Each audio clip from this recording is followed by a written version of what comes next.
Seja exaltado o teu nome, Senhor, que a tua presença possa ser sentida em nossos corações.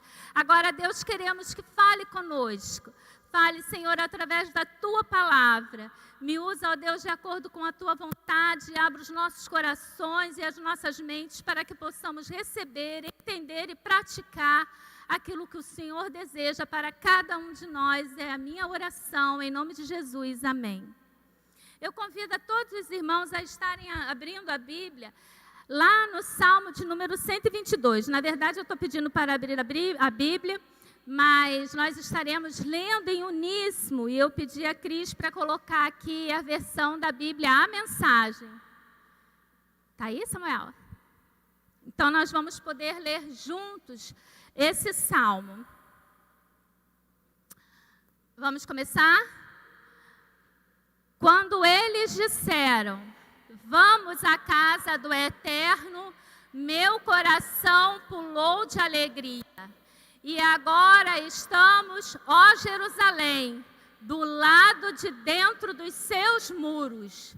Jerusalém, cidade bem construída, como lugar de adoração. Para ela, as tribos se dirigem. Todas as tribos do Eterno lá sobem para adorar, para agradecer o nome do Eterno. Isso é o que significa ser Israel. Tronos para julgamentos justos foram estabelecidos ali, os famosos da casa de Davi. Orem pela paz de Jerusalém. Sejam prósperos todos os que amam Jerusalém. Gente amiga, seja feliz. Estrangeiros hostis, mantenham distância. Pelo bem da minha família e dos meus amigos, digo outra vez, vivam em paz. Pelo bem da casa do nosso Deus, o Eterno, farei o melhor por você. Amém. Irmãos, essa versão é uma paráfrase, é do autor Eugene Peterson, não é o pastor, e é o autor do livro também que temos utilizado para estabelecermos como base dos sermãos que temos aqui praticados com os irmãos. Uma das grandes dificuldades que nós temos, irmãos, é de lidar com as desculpas que as pessoas que não vêm à igreja dão. Elas são as mais diversas. Algumas pessoas dizem, eu fui obrigado durante muito tempo a ir para a igreja e hoje que eu posso escolher, eu decidi que eu vou me afastar um pouco. Algumas dizem que na igreja tem muito hipócrita. Eu não suporto aquela hipocrisia, aquela gente muito santa. Outras pessoas dizem assim, domingo é o único dia que eu tenho para dormir até mais tarde. Como é que eu vou para a igreja?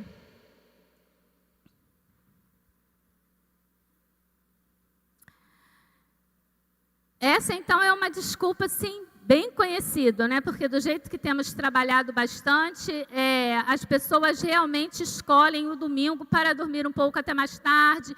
Dizem que não vêm à igreja porque é o dia que tem para estar com a família, é o dia que tem para poder fazer algum passeio, alguma coisa diferente. Eu lembro de que, muitas das vezes, a igreja foi atrás desses irmãos, a igreja trabalhava com esses irmãos, tinha comissão de visitação para os irmãos que estavam afastados da comunhão. A gente sempre pode, irmãos, levantar diálogos, contra-argumentar com essas pessoas que arrumam desculpas para não vir à igreja.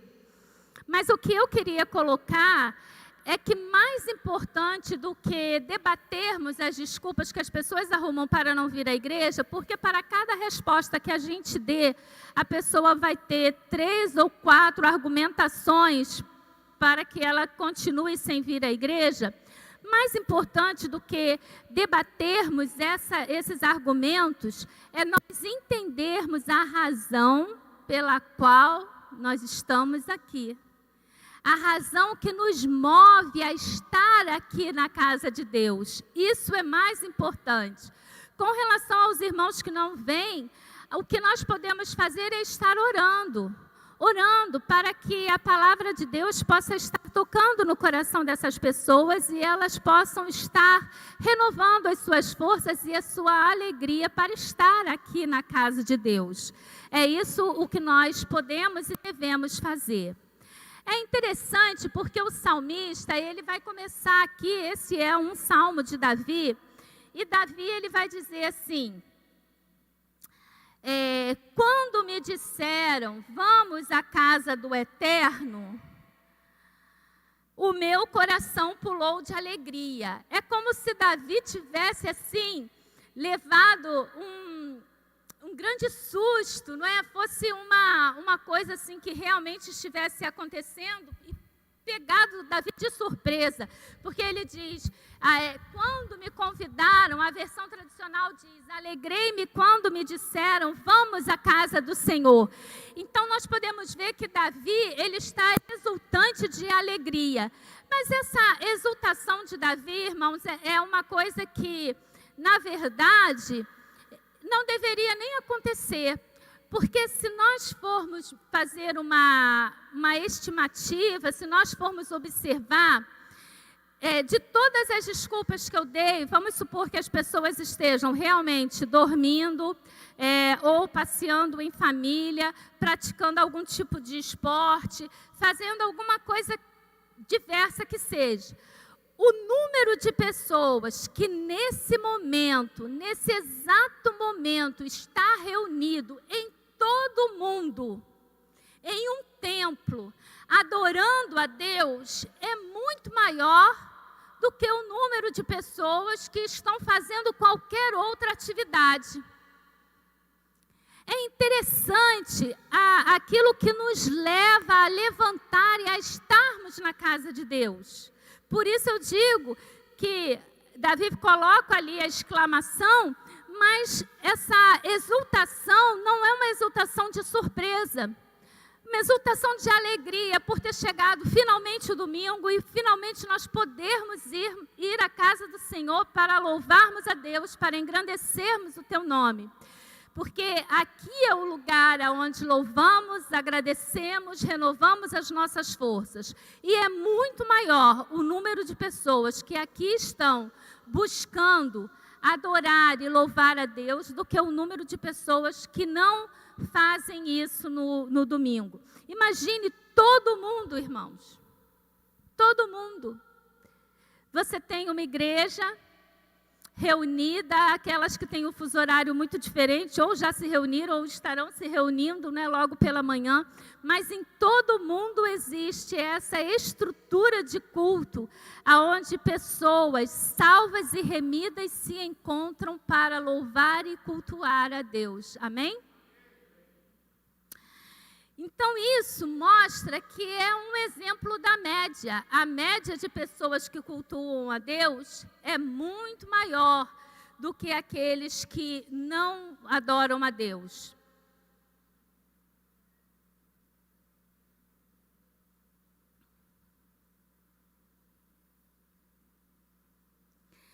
Aí Davi continua colocando aqui. E agora, aqui estamos, ó Jerusalém, do lado de dentro dos seus muros. Agora estamos aqui, irmãos, louvando e adorando ao Senhor. E ele continua, Jerusalém, cidade bem construída. O que Davi quer dizer aqui quando ele diz que Jerusalém é uma cidade bem construída? Jerusalém, ela, imagina, né, vamos nos reportar lá para a época. Uma coisa que é importante a gente ter em mente é que quando Davi escreveu o Salmo, o templo nem tinha sido construído ainda. Então, é um salmo profético. Mas Davi, ele já profetizava que o templo seria o lugar que não teria brechas, onde os tijolos estariam colocados de forma correta, de forma alinhada, onde não haveria ali então brecha, nem posições ali saltando para fora dos muros, mas ele diz, uma cidade bem construída como lugar de adoração. Para ela as tribos se dirigem, todas as tribos do Eterno lá sobem para adorar. O que Davi está falando com isso? Todas as tribos se dirigem, eram 12 tribos. E Davi está ressaltando o fato de que as 12 tribos, as 12 diferentes tribos, subiam para Jerusalém para adorar o Eterno.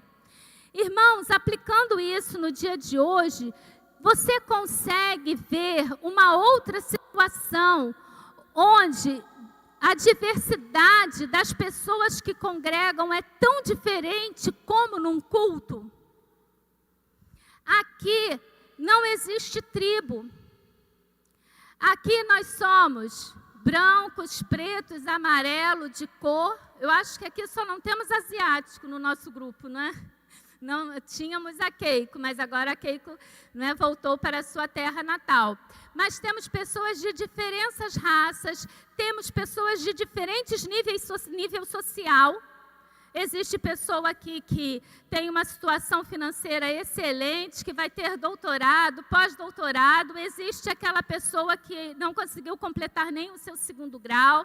Existem pessoas abastadas, existem as pessoas que vivem aqui dignamente, com a sua pensão. Existem pessoas que têm filhos, pessoas que não têm filhos, pessoas separadas. Os irmãos estão conseguindo entender o que eu quero dizer?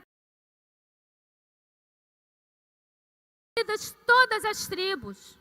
E aqui é um lugar comum, é um lugar onde qualquer um pode e deve vir adorar a Deus. Aqui é o lugar para adorarmos a Deus. Aqui é o lugar onde as pessoas diferentes, de diferentes formas, podem vir e adorar a Deus. Aqui não deve haver preconceito, não deve haver diferença, porque todos somos iguais. Somos iguais em que sentido? Nós somos iguais, irmãos, no sentido de que todos os que aqui estamos já reconhecemos o nosso estado de pecador diante de Deus. Todos nós que aqui estamos já dissemos ao Eterno que somos pecadores e precisamos do seu perdão.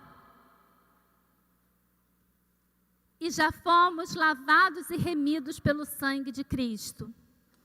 Isso nos faz únicos, isso nos faz irmãos, isso é a nova sociedade que Paulo vai falar lá na carta aos Efésios, que Deus cria uma nova sociedade. Que nova sociedade? A igreja, onde todos somos iguais, onde não existe patrão nem escravo, mulher ou homem, adultos ou crianças, onde todos somos iguais, não existe separação, não existe diferenciação naqueles que estão aqui cultuando a Deus. E ele vai continuar falando aqui. Essas pessoas se dirigem à casa de Deus para agradecer o nome do Eterno. Isso é o que significa ser Israel. Você consegue entender, irmãos, essa questão de que aqui estamos para agradecer a Deus por todas as coisas que Ele nos fez?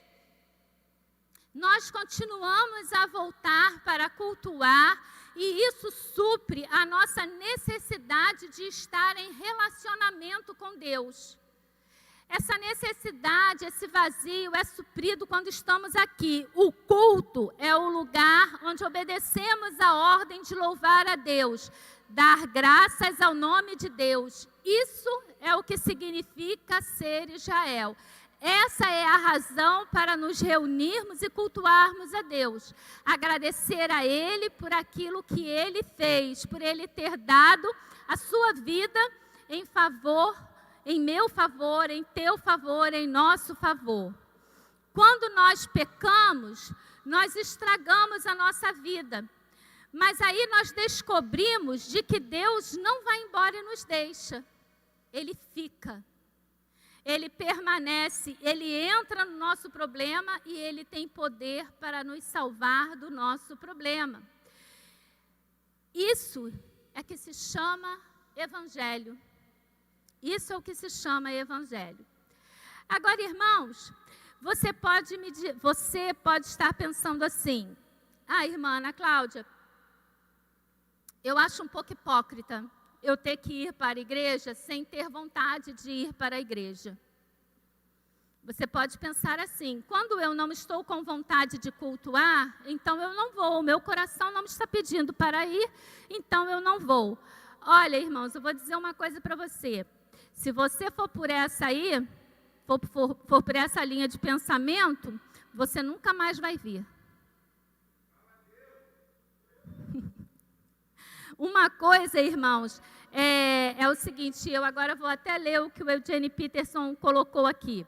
Vivemos numa época que um escritor chamou de idade da sensação. Eu tenho que sentir para fazer. Eu tenho que sentir para querer. Achamos que se não sentimos alguma coisa, não pode haver autenticidade em fazer isso. Mas a sabedoria de Deus diz algo diferente. Ela diz que nós podemos agir para entrar num novo modo de sentir, muito mais depressa do que podemos sentir para entrar num novo modo de agir. Resumindo, eu faço mesmo sem estar com vontade, e aí eu passo a ter vontade, do que não fazer e esperar ter vontade, porque essa vontade não vai vir.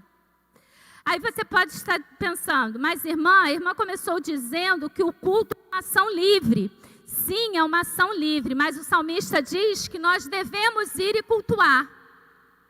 Ele não diz para você ir cultuar quando você tiver vontade. Aliás, irmãos, a Bíblia, ela fala muito pouco sobre vontade, sobre você fazer determinada coisa porque você tem vontade.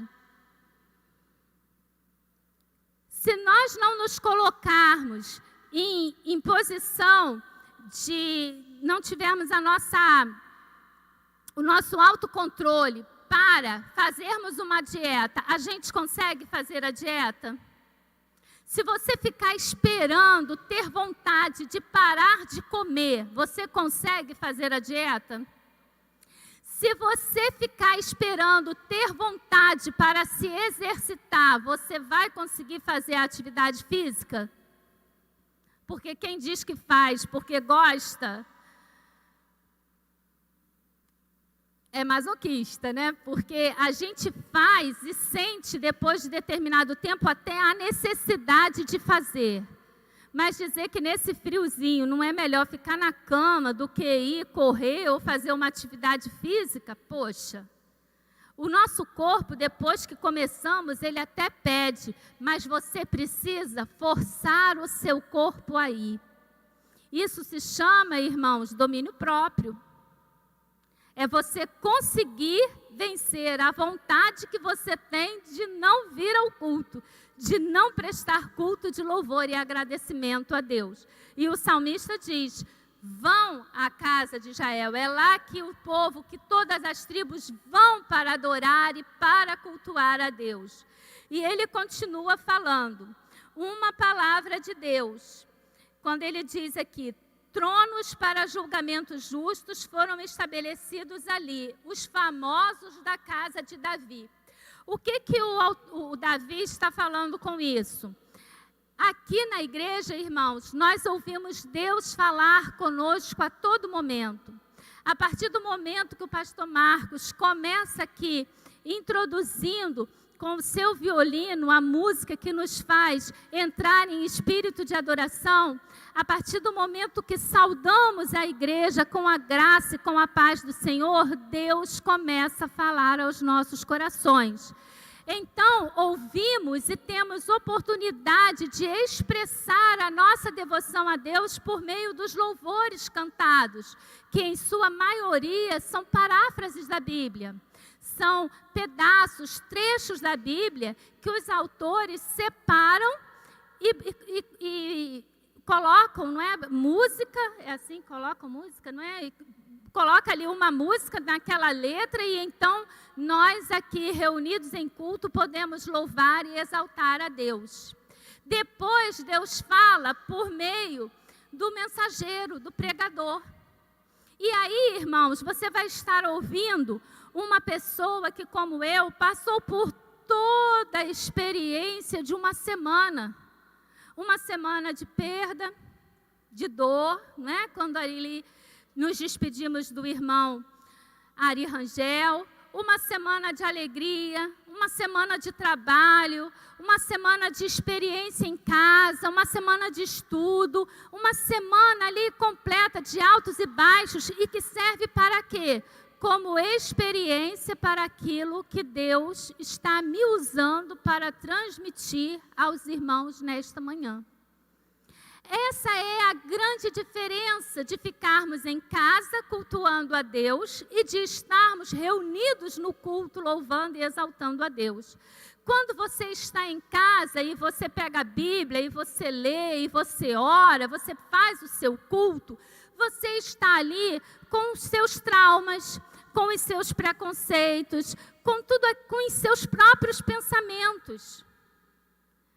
Aqui você tem a oportunidade de ouvir Deus falando de várias maneiras, de várias pessoas diferentes. Podem falar para você aquilo que Deus quer te transmitir. Essa é uma diferença impagável. E nós podemos entender bem isso quando estivermos presos dentro de nossas casas sem poder estar reunidos em louvor e adoração a Deus. Por mais que assistíssemos aos cultos, por mais que ouvíssemos mensagens, eu acho assim que em termos de horas de ouvir mensagem, foi o meu período mais crente, não sei se essa seria a expressão, porque eu ouvia dia e noite vários pastores diferentes, assistia vários cultos diferentes, mas o dia em que eu pisei aqui, que vontade de chorar.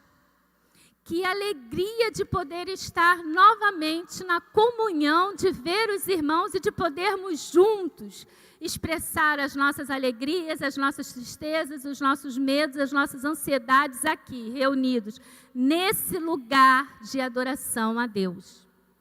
Mas o salmista vai adiante. E ele diz: orem pela paz de Jerusalém. Sejam prósperos todos os que amam Jerusalém. Gente amiga, seja feliz. Estrangeiros hostis, mantenham distância. O culto, mesmo para aqueles que não são muito constantes e fiéis, ocupa, irmãos, uma pequena porcentagem da nossa vida. Já parou para pensar no percentual, na quantidade de horas que nós temos em uma semana de 7 dias, e nesses 7 dias, a quantidade de horas que você passa aqui na casa de Deus, louvando e adorando o nome dEle? É um percentual muito pequeno, é ínfimo, chega a ser quase que insignificante diante de todas as horas que nós temos durante a semana. E você pode até perguntar: mas, irmã, será que vai fazer diferença mesmo estar lá essa 1h30 por dia? Faz, irmãos. Faz, porque aqui nós nos reabastecemos para a semana. O objetivo de virmos à casa de Deus para louvar e adorar a Deus é que nós possamos sair daqui diferentes da forma com que entramos. O ideal até é que nós cheguemos aqui vazios, para que nós possamos sair daqui cheios dessa presença que o Marcelo cantou. Eita, que presença é essa? Presença que mexe, não é, no fundo da alma e a gente sente, né, que eu perca tudo, que eu perca amigos, dinheiro, família, só não quero perder tua presença.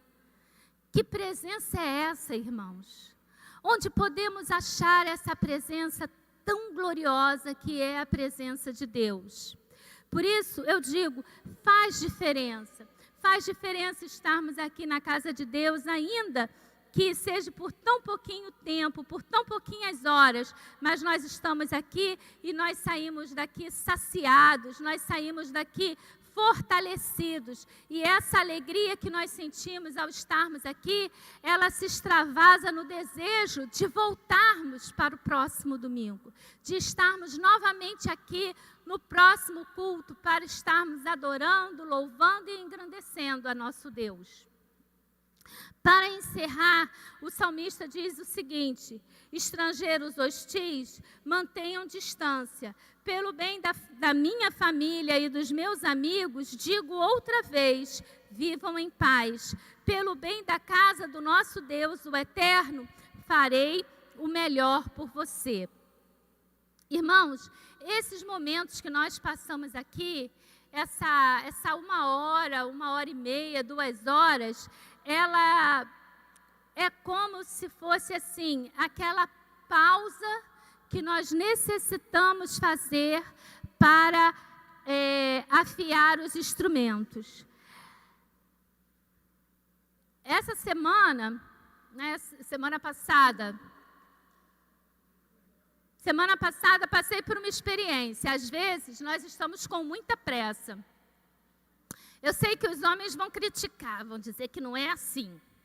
Não é? Mas mulher, na maioria das vezes, a gente pensa assim. O carro é um objeto apenas para a gente entrar e ele nos levar aonde a gente quer. Calibrar pneu, colocar água no radiador, abastecer. Para quê? Tinha que ser de dar corda e ele ir nos levar e nos trazer para tudo quanto é lugar. E às vezes nós estamos com muita pressa e não queremos parar para abastecer o carro.